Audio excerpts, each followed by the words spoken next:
Sasa mama mtu ako hai, watoto wanahangaika. Kwa nini? Kwa sababu neno tu kidogo sana kwa familia iliwatenganisha baba na mama. Maongezi kwa familia, mawasiliano yamekuwa hayapendezi. Wakati mama sasa amenuna. Umewahi kuona mtu amenuna kwa familia? Mtawahi kuona mtu kama ni mwembamba akikasirika anafora kwa familia. Hizi sehemu zinafora. Au ukimuuliza kitu alikuwa anasema baby situfanye hivi pole pole, mpaka hata sauti inapendeza mwanaume. Baby situfanye hivi.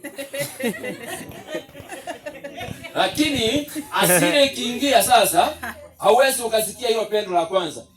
Amuuliza uliweka wapi sabuni? Basi hata wewe utafute. Kwa nini yaani kuja kwangu iko kwa mgomo? Sana sisi nini inaendelea? Umeamukaje? Yaani kuamka na niuliza, si nisimama hivi. Sasa inakuwa ni shida. Watu walianza na upendo, sasa communication imekuwa mbaya kwa familia.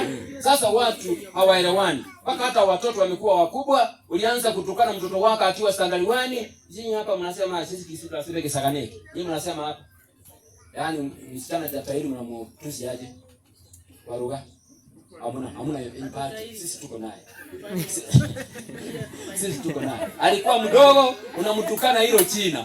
Mtoto ameenda standard 4, hapo ni hilo China. Ameenda form 3 ni hilo China. Hapo university anakuja kutoka kwa geti, unamuita sasa hii sakane ndio kinakuja. Hilo China. Utawahi kujua amekuwa mtu mkubwa. Communication in the family. Lugha gani unaita watoto wako? Mtoto anatenda jambo mbaya, badala ya kumueleza bila anafanya vizuri, unamwambia nyinyi muende mkufie mahali mnakufia. Yaani sasa ati hivyo sasa mmekasirika. Makasiriko katika familia zetu yamekomoa mafamilia nyingi. Wacha kukasirika. Ndio Biblia inakubali ukasirike, lakini usiaje jua alifanya nini. Itue kama unakasirika. Ukasirika kwa familia ni kitu kibaya. Hata mtoto akikasirika, wacha nikwambie, mtoto wako yule mdogo, yule anaita kitinda mimba, akasirike vizuri na wewe, hata wewe utatambua. Atakasirika utatambua. Najua yeye anafanya nini? Anakasirika, ana mute. Ananyamaza, anaacha ukura. Analala chini, anakuwa pa. Sasa ukimgusa pande, ai mtoto wangu amegonjeka. Akisikia hivyo anafunga kabisa. Sasa unajua amekasirika. Unachukua hospitali anakuambia alianzaje? Alinyamaza tu, akaanguka. Okay, sawa. Sasa huyu atapimwa x-ray kwanza, nini 20,000. Amekula 20,000 na kumbe ni ukasiri. Hivyo kama kungekuwa na mawasiliano mazuri, saa zingine tungesaidia fedha zingine za kusaidia familia sila ambao tungetupa. Mtoto akimute kumfanya aongee, utatumia pesa mingi. Hivyo mawasiliano kwa familia ni kitu kizuri.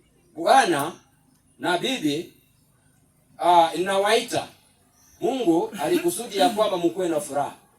Ili ya kwamba kama bibi yako amekosa, chua terms ambao iga bibi yako mpaka umusome, na wale ambao mtaoana na watuma msomane vizuri ili ujue kitu utafanya. Hilo muulize kama muoa. Bibi, ukienda kukasirika nitafanya nini ndio ucheke? Waandike kwa kitabu. Usiweke kwa kichwa unakuja kusahau. Waandike kwa kitabu.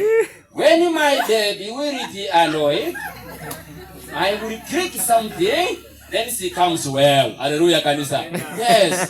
Na wewe msichana, muulize wa mama nakuja na wababa. Nakuja kweli. Muulize wakati tutaoana, ikiwa utakasirika nitadu. Amukumbuki mtu mmoja akipewa mwanamke alafu aende kumchunguza. Bila ataenda kukata nywele zake ndio nguvu zake zifanye nini? Siishe. Si alitumiwa mwanamke kwa sababu mwanamke anapenda kupembeleza. Na wewe kwa hakika kama mnataka kufanya ndoa usimufiche. Mwambie ukiona nimekasirika tu kuku na chapati. Bas andike. Akiona hataweza. Tulisema aje? It's better to break the relationship because the step you are about to take will take you long. Bibi akiona hataweza pole mnisamee. Msiandikise kitu cha uongo. Alafu kama ni bibi aseme, kama ni bwana aseme, mimi ukiona nimekasirika, baby magoti chini, niombea na mimi nitakuwa sawa. Ajue. Sasa mtakuwa mnaendelea familia yenu kila mmoja akijua kitu ya kufanya. Unakula nini? Mimi my best meal is this and that. Sema choose. Yes, unaelewa. Na wewe usiseme miri kwa sababu utoe menu kwa sababu umemwona bwana wako ako na mifuko mingi. Hii mifuko haikuange na kitu. Mmoja inakuanga na karamu, si ndio hii?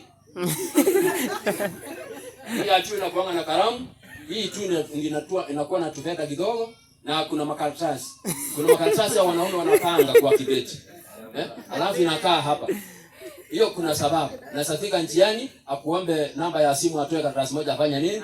Aandike. Kwa hivyo usihesabu ni nini? Ni pesa. Sio kila mfuko unafura ambao uko na pesa. Wamama, sio kila mfuko wa mzee umefura uko na pesa. Unaweza kuwa mzee anaweza kuwa amebeba handicap mkubwa wakati kama mimi sasa niko na homa. Unaweza fikiri ni pesa, kumbe niko na handicap mkubwa. Kwa sababu nilichua nikita kuhubiri, nitatokwa na jazo. Haleluya kanisa. Sio kila mfuko uko na pesa. Tuelewane vizuri. Hilo lijulikane. Take your time, pastor. Take your time. Thank you.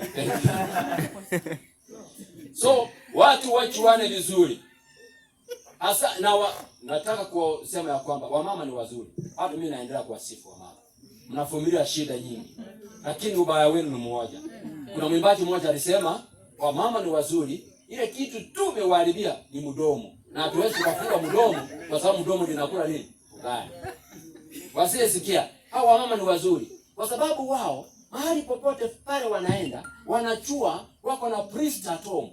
Kwa hivyo wananasa kila kitu wanaona. Wananasa wakiona mapera, wananasa mapera mahali fulani imeiva. Wananasa wakiona wamama wawili wakiumana, wanasema wamama wawili walipigana. Ananasa, anaweka mpaka ikifika jioni memory imejaa. Sasa anachua kuna priest nyumbani, anakuja kumwambia